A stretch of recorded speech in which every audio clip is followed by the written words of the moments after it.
Okay, so I wanted to do this hashtag deck crush thing that's been happening because I thought it was a really cool way to personify my decks, which I don't do much, but it really makes you like dig in and look at how you interact with them and how you respond to them. And so I thought that that was an interesting idea. There are prompts for this hashtag.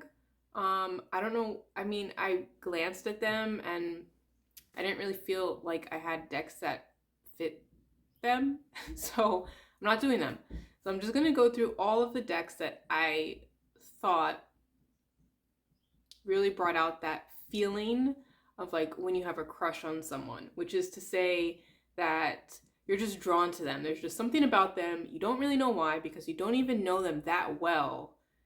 And it's a very compelling unexplainable feeling sometimes. So I picked out six. Let's jump right in. Okay, so somewhat in order of intensity of crush, first up we have the Wiser Tarot. This deck, I have been stalking this one online, and then we met on vacation, which is pretty cool, at an independent bookstore, which is even cooler. So, for me, this deck is just so easy. Like, we're also in that honeymoon phase where you just started dating and they've done nothing to piss you off so far. And so you can still look at them through rose-colored glasses. So there's that. And I kind of would equate this deck to, I don't want to say booty call, but I'm going to say it because I don't know what else to say. It's just that deck that you pick up like any good Rider-Waite-Smith, right? You just pick it up and you know they're going to answer, and you know they're going to give you exactly what you're looking for at the time. Even if that's just someone to like listen to you complain about your day, right? Maybe it's someone who has a little more to offer too, but very reliable, your go-to, and again, just so easy. So this is the Wiser Tarot.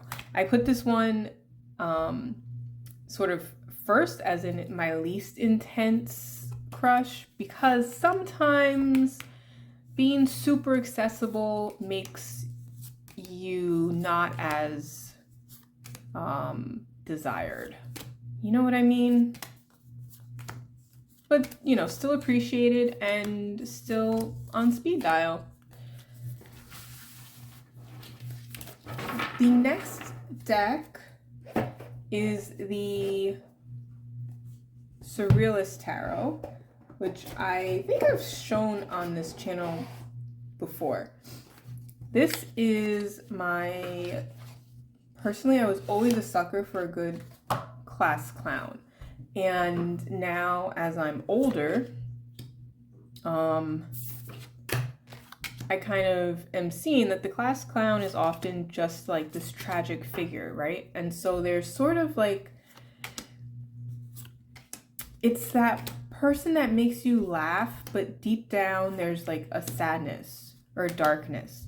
Like, imagine if this deck was personified, they would be, I don't know why, but we're on like a cliff and like they turn around and like they look at me and we're laughing hysterically and they just grab me by the hand and we just like go base jumping or something.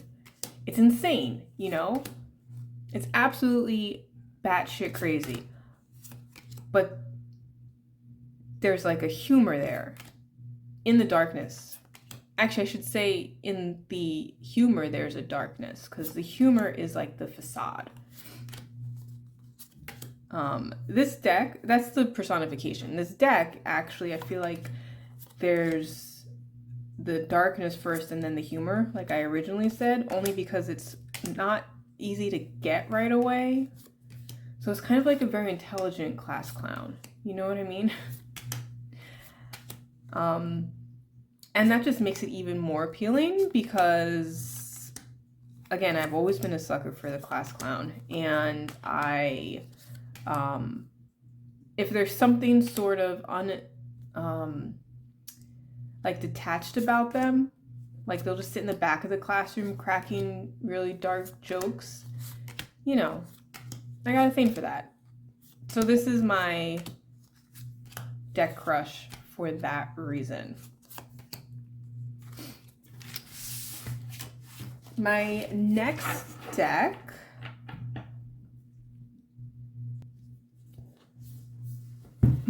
crush is the Tarot of Unknown Shadows, which has also, I'm pretty sure, been on my channel. I don't know, say I'm very committed and loyal. So this deck is my, how should I describe this one? This one is just that, oh yeah, it is gilded, so you might not be able to see all of the details. But anyway, this deck's sexy, and it's deep, and it's mysterious, and they're like that tall, dark, and handsome archetype where you might not ever really know them, but it just makes you want them even more. Like you see that there's something in them that hasn't been touched by other people, and so you want to touch that first. Ladies, you know what I'm talking about. This is that deck for me. The brooding sort of, you know, maybe they have like some sort of sob story, but it just makes them like harder inside. And there's just like this like sort of foggy shadow that just follows them, but it doesn't really deter you at all. It just like, you just want to be drawn into that. This is that crush for me.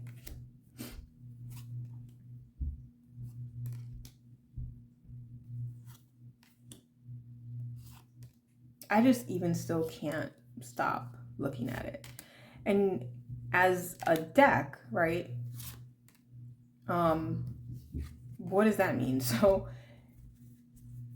I know that there's something here, but it does like this Ace of Cups. There's no like the faces are sometimes obscured or like made irregular. Like this one, the King of Wands has his back to you. You can't even see what he looks like. And here there's like a lot of figures in the card. These guys have their back to you. The ladies, you can't really see their faces that well. Her face is kind of hidden. Yeah, or there's like groups of people, right? So it's not the most personally intimate deck. And I think that is what lends to the idea of you might not ever really know this deck personification because there's something removed and detached about it, and it's just drawing you into this shadow world. And sometimes that actually does play out in a way where it is hard to connect to the deck, and yet I just can't stay away. I can't stay away. You know, it's that crush that you know is not good for you, but you just can't stay away. This Hermit, just literally a cloak figure. The Empress, the most, the mother of the deck, right?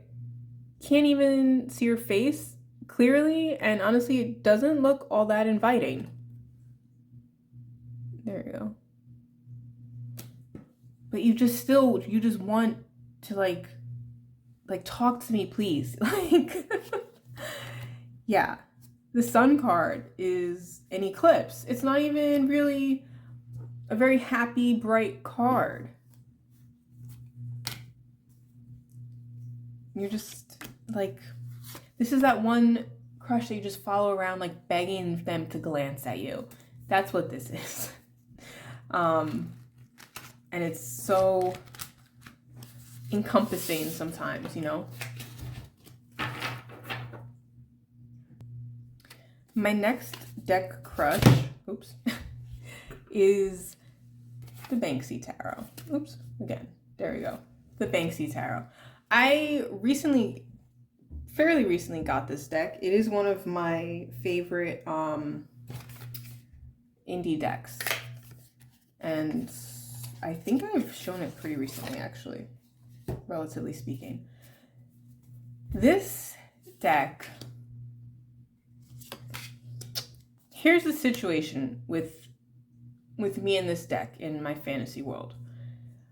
I like just graduated and I'm gonna go off to college. Or maybe I just graduated college. I can't really decide yet. Can't really decide what stage of my mental development I'm in completely. However, I have not truly seen the world. And this crush comes along and sweeps me away to some foreign land and shows me what life really feels like. Like what it feels like to live a life you have never even been exposed to. Not your little bubble. And in my mind, this is being done by a 90s Benicio del Toro. Google it if you want, you know, if you want to treat your eyes, go ahead and Google that. So yeah, it's just like, I don't know, maybe like a bad boy or like an but not really a bad boy, just like an activist or someone who's like very passionately for a cause and isn't afraid to break the rules to stand up for what they believe in. I mean, it's the Banksy Tarot. You know what I mean? There's no other way to describe it. But yeah, they're a little older than me. I'm a little more young-minded. And this is that crush that is going to teach you so much about yourself through showing you a world you never knew existed. But it's never going to work out between you two because they're so much bigger than you are. Yeah. It's like you don't even really see them as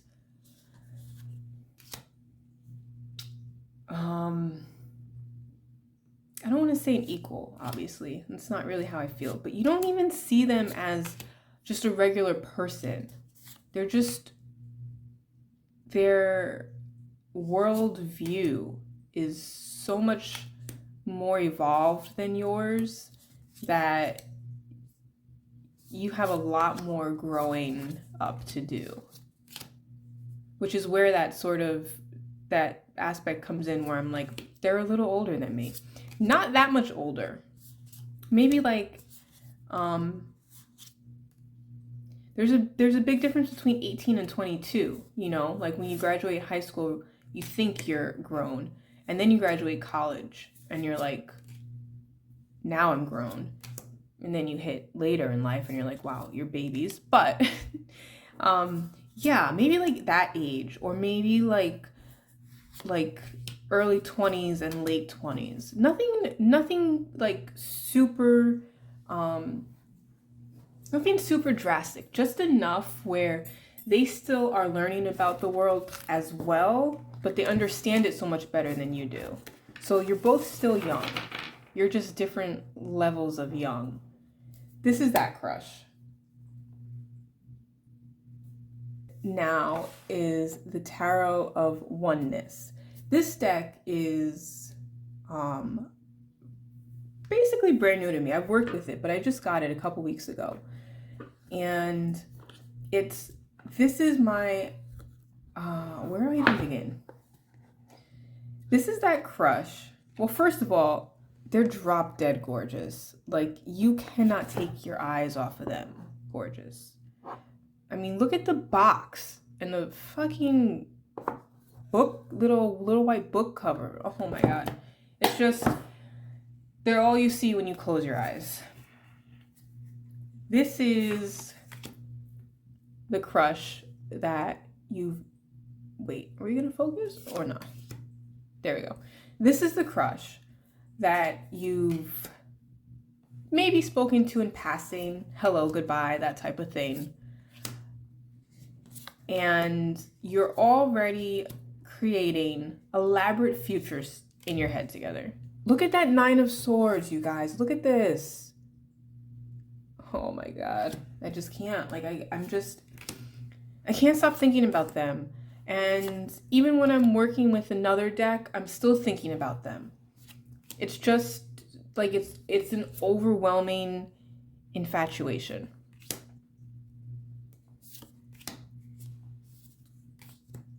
And it's so aesthetically pleasing. Like it, and I'm usually not one for very bold colors. But again, this is that crush that came along and showed you that you liked man buns. That's what this is. It's just so luxurious too. Like, so you're creating these elaborate futures where you live happily ever after, and all that they've done is said good morning. Maybe they asked you like how your weekend was, you know, or maybe they asked you to borrow a pen. Nothing crazy. And they weren't even super invested in how your weekend was. They were just saying it to be polite because you're not even acquaintances. You just know each other's face. And their face is all you think about when you lay down at night. This is that crush. So because it's that level of obsession, this is why it's all the way up here on my list. So we've had the convenient hookup. We've had that guy who makes you laugh all the time, and you kind of feel like maybe there's something a little deeper going on, so you're intrigued. We've had the brooding, mysterious one that you just really want to dive into. And we've had the one that is literally going to help you expand your mind for the next stage of your life and just sweep you off your feet, literally take you places. And then we've had this one who you want to marry and have babies with. Or not have babies. I would actually just prefer a bunch of pets, but whatever. So this is where we're at. You're starting to like want to plan your future with this crush now. And then we move, this is actually, let's be realistic here. This is probably the most serious crush in terms of reality. The most intense crush, though, for me, is that celebrity crush. I've shown this deck on my channel before because I love this deck. The reason this is and I don't mean celebrity like whoever was in the latest blockbuster movie. I mean celebrity like, so just someone famous. Oh my God, I'm already fangirling over here. The reason I say celebrity crush is because I really like this card. Damn. I really like that card. I'm going to leave this over here. I don't even remember what I was saying. The reason I say celebrity crush is because there's something about this deck that just seems, or this personification, right? It just seems unattainable, and yet like you know them intimately. Probably a musician. Not just like some pop singer who doesn't even write their own songs, but like maybe like a rock star, or like a rapper. Again, not someone you hear on the radio though. Maybe even a blues singer or something. But the reason I'm saying this is because with music, you know, you don't know these musicians, right? But through their music, when they're writing their own music, whether actually the music or the lyrics, you do, don't you? Because like when you're an artist, whatever you're creating is a part of you. And maybe you don't even share what you're creating with those really close to you. Maybe there is a part of you that is known best by those who don't really know you personally. Anyway, that's why I went with probably a musician, I feel like. Because there's something so unattainable, like I said, about this deck, and yet it feels like it's a part of you, because it's kind of like that as above, so below type of deck. I mean, it is so much higher, and yet it is a part of all of us. Just like music. Music is like so spiritual too. So that's why I was kind of getting that from this deck. Yeah, it's just like it's similar to the Unknown Shadows deck in that you feel like there's a part of it you'll never reach, but not because of a hurt or a pain, but because of just being at a higher level. And don't we put celebrities on a higher level? Because, I mean, if you were going to write that so-and-so down the street was at the beach yesterday and look at them in their bathing suit, like, who gives a shit? Honestly, who gives a shit about when a celebrity does it? But, I mean, someone's paying for the photos. So as a society, we do care. And so we do put those people at a higher level than the rest of us. Not that I'm endorsing it, I'm just saying those are the facts of the matter. So that's why this one is more of like a celebrity crush than just the mysterious guy next door. Because there's something so much so ethereal and almost like they're not real. Because we also dehumanize artists who are in the spotlight. And oftentimes we only see musicians through their music. There's something, you kind of strip away the humanity and they become just like a channel of creativity. So I could go on and on talking about this deck.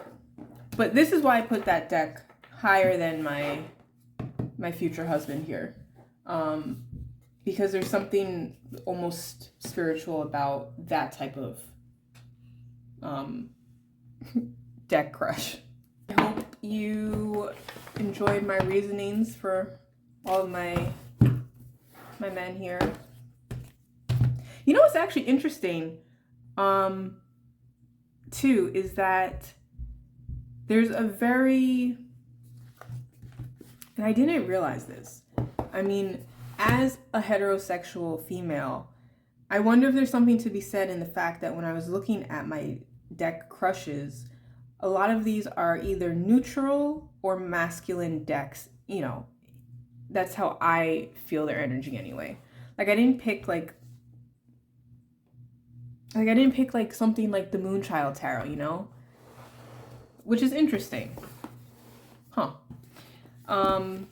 But yeah, I love a good neutral or masculine deck. If I was going to pick a deck that I feel is more feminine and is like my deck crush, it would be this one.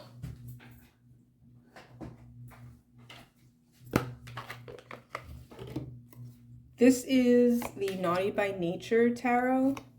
It's by, well, I think it's technically by the other one of two people who does the Moon Tarot and like the Mars Tarot. I believe. I'm not really sure, to be honest. But this is a very but this is like that badass feminine deck. Very different from a Moonchild Tarot or Star Child Tarot or any of those like photoshopped planets and architecture decks that are so popular right now. This is like this is a bad bitch. You know what I mean? Like, you don't fuck with this deck. So I guess I'm still just proving my point. There's something very masculine about all of the decks that I A, prefer to work with, and B, am able to look at and be like, oh yeah, I could see how that would be a deck crush. And what's even more interesting is that I am also not, like, I don't consider myself the most feminine person. Like, that's not me. I mean, the wine, yeah. But, like, that's not who I would identify with in this deck. That just came up. Maybe her. Yeah. So I think it just goes to show you, if you've already done this video or you're going to do this video, look at your deck crushes and then see what that says about yourself. Because, you know, we're all attracted to ourselves. Interesting. And I did not plan on making this part of the video, but like when you get like an idea like that, I just like love sharing that. So basically what I'm learning is, even in my decks, I'm really just attracted to myself. All right, see you guys next time.